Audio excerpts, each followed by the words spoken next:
Caller వదిలే, caller please. ఎవరిని మోసం చేస్తున్నారు? మీ కొడుకు మీ అందరిని మోసం చేస్తున్నాడు. మీకెవరికి తెలియకుండా మీ ఇల్లు అమ్ముతున్నాడు. సార్ ఏం మాట్లాడుతున్నారు సార్? కాదని మీ నాన్నని చెప్పాను. ఏమంకుల్? నానా చూడు, పెద్దవాడన్న ఒకే ఒక కారణంతో వదిలేస్తున్నాను. ఏం సిగ్గులేని బతుకులరా మీవి. మొత్తం ఫ్యామిలీ అంతా నిజంగానే లోఫర్స్. పోండిరా బయటికి.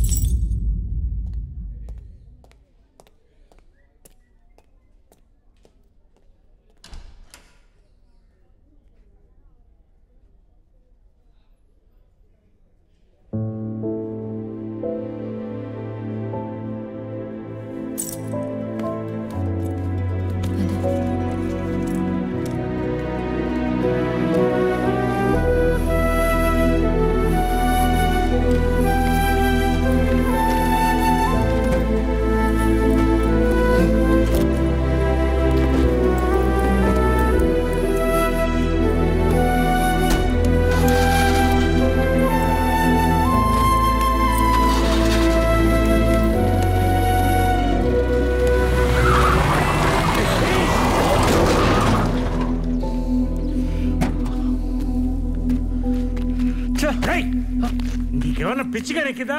ఏం చేస్తున్నావురా? ఇదేం నీకేం కాదు, ఇష్టం వచ్చినట్టు నడపడానికి. ఎవరికైనా తగిలితే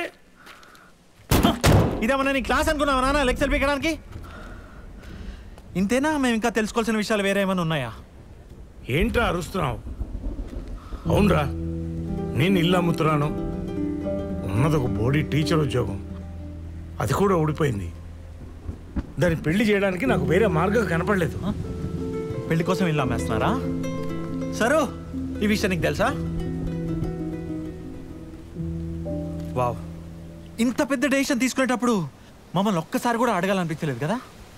నువ్వు చెప్పావా? అది చెప్పేదాకా నీ బిజినెస్ గురించి తెలియదు. మీ అమ్మ చెప్పేదాకా దాని చిచి. ఏ నాన్న ఆపేశావు? చెప్పు, ఫినిష్ చేయి. అది ప్రెగ్నెంట్ అని నీకు తెలియదు అంతే కదా? ఎందుకు చెప్పలేదు ఒక్కసారి నన్ను ఆలోచించావా నాన్న? నువ్వు అర్థం చేసుకుంటావనే నమ్మకం లేక ఫలానా మ్యాథ్స్ టీచర్ నాగేశ్వరరావు గారు అబ్బాయి అమెరికాలో పెద్ద ఉద్యోగం చేస్తుండాలి, ఆ అమ్మాయి పేదింటి కోడలై ఉండాలి. అది నీ ఐడియా ఆఫ్ సక్సెస్. ఏంటో అరుస్తున్నావు? నీ ఐడియా ఆఫ్ సక్సెస్ ఏంటి? నీ ఐడియా ఆఫ్ సక్సెస్ ఏంటి? వ్యాపారం పెట్టావు, ఏమైంది? వ్యాపారాలు వద్దురా వద్దురా అని నెత్తి నోరు మొత్తుకుని చెప్పాను. ఇప్పుడు ఏమయ్యావు? ఫెయిల్ అయ్యావు. ఏం తక్కువ చేశాను రా? రే, నువ్వు రెస్పాన్సిబుల్గా ఉండుంటే నాకు ఈ కర్మ పట్టేదా? రెస్పాన్సిబుల్? నువ్వేం పీకేవన్నా నా రెస్పాన్సిబిలిటీ గురించి మాట్లాడుతున్నావు? ఏంటి? నువ్వేం పీకేవన్నా? 30 ఏళ్ళుగా ఒకే స్కూల్లో ఒకే ఉద్యోగం చేస్తూ 30,000 సంపాదించడం నీకు పెద్ద అచీవ్మెంట్. నీ జీవితంలో నువ్వేం పీకలేక మమ్మల్ని ఏదో ఉద్ధరిస్తున్నట్టే ప్రపంచానికి చూపించుకోవాలి. దానికి మాత్రం ఏం కావాలి, కానీ మాకేం కావాలో నీకు అవసరం లేదు. ఇదిగో ఈ డెసిషన్ లాగే. ఎందుకంటే నీకు మాకంటే నీ స్వార్థమే ముఖ్యం నాన్న. అబద్ధం ఆడి ట్రిప్ స్టార్ట్ చేయించావు. నాన్నమ్మని హాస్పిటల్ బెడ్ మీద చూసాం. ఫ్యామిలీ మొత్తాన్ని పోలీస్ స్టేషన్లో కూర్చోబెట్టాం. ఆఖరికి హ్యాపీ హోమ్. ఇందాక అడిగావు కదా నాన్న ఏం తక్కువ చేశానని. నువ్వు మాకేం చేయలేదు నాన్న, అన్ని తీసుకున్నావు అంతే. నానా, ఇప్పుడు మిగిలింది ఆ హ్యాపీ హోమ్లో ఉన్న జ్ఞాపకాలు మాత్రమే. అవి కూడా లాగేసుకుందామని చూస్తున్నాం. నానా, నేను మహా అయితే బిజినెస్లో ఫెయిల్ అయ్యాను నాన్న. నువ్వు లైఫ్లో ఫెయిల్ అయ్యావు, ఒక తండ్రిగా ఫెయిల్ అయ్యావు. ఊరికే రేరే అనుకుంటూ ఆయన చెప్పిందలా వినడానికి గంగిరెద్దులా ఊపడానికి నేను నీలా కాదు. నాకు ఇవన్నీ చేత కాదు.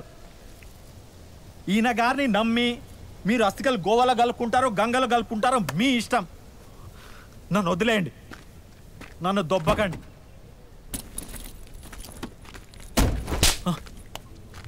ఒరే, నువ్వు మీ చెల్లెలనన్నా ఊరుకున్నాను, మీ నాన్నన్నా ఊరుకున్నాను. మీ అమ్మని అవమానిస్తే ఈ ఇంటిని అవమానించినట్టే. ఇందాకటి నుంచి చూస్తున్నాను, ఏంట్రా రెచ్చిపోతున్నావు? నీకు ఆ ఇల్లు అంటే ఎంత ఇష్టమో నాకు తెలియదు, కానీ నాకు మాత్రం ఆ ఇల్లంటే ప్రాణం. కానీ ఎందుకు మౌనంగా ఉన్నానో తెలుసా?